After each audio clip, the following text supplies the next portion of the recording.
โอ้นะครับไอโอครับโดนอะไรครับไอโอโอ้โหดูคันครับดูคันครับโอ้โหเบรกไหลครับเบรกไหลเบรกไหลนะครับเบรกไหล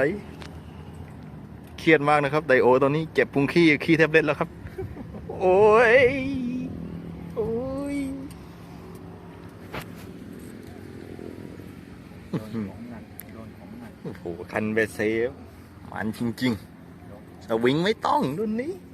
ล้วงกับมือล้วนๆสวิงไม่มีครับโอ้โหดูคันโอ้เตอร์โปรตัวนี้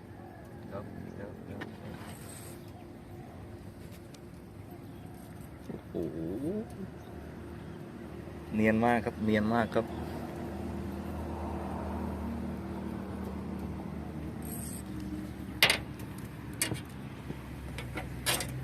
ต้องให้แบร์ล้วงกันแล้วแหละหรือเปล่าโอ้โหคุณอัดหน้าเครียดมากครับโอ้โอ้โอ้โอ้อุ้ยเย็นเป็ดแม่จะวัวแม่ถ่ายเลยอ่ะโอ้ยโอ้โชว์ยกกันนิดโอ้ยโอ้ยตัวนี้ครึ่งโลครับผม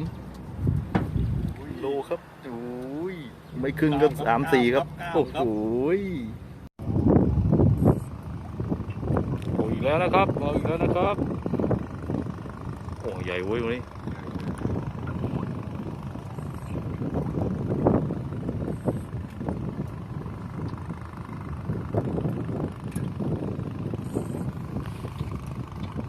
นะครับใหญ่ใหญ่ใหญ่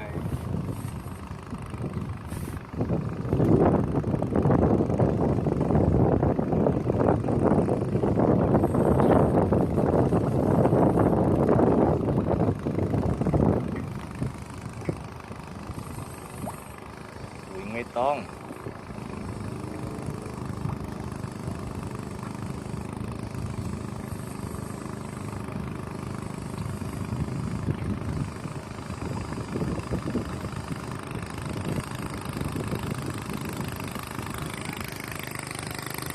โอ้ยโอ้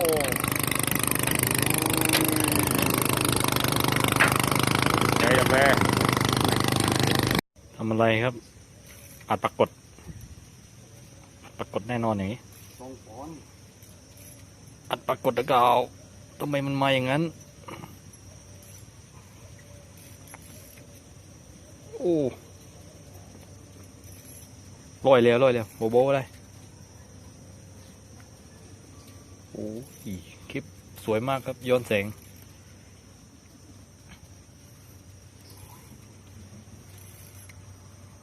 วันนี้ฮอตจริงๆไตโออุ้ยเฮ้ยล็อกกามไหมเดี๋ยวโบโบโป่งตัวใหญ่มาเรียงมาโบโบอัดแล้วโอ้ยเอาแล้วครับไอโอ ปลาครับ อะไรนะครับปลาเหรอครับกุ้งครับว้าวยก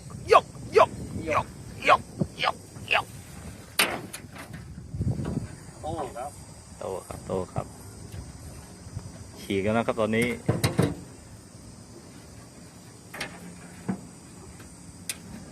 เอ้ยโอ้โหเอาละหัวเช้าเอาละโอ้โหโอ้โหใช่ได้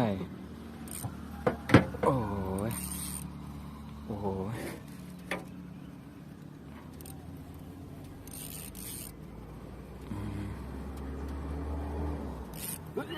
ใช้ได้กันนะนี่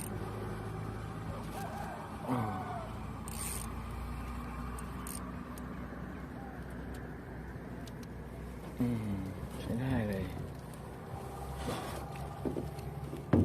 โอ้โหงามแต่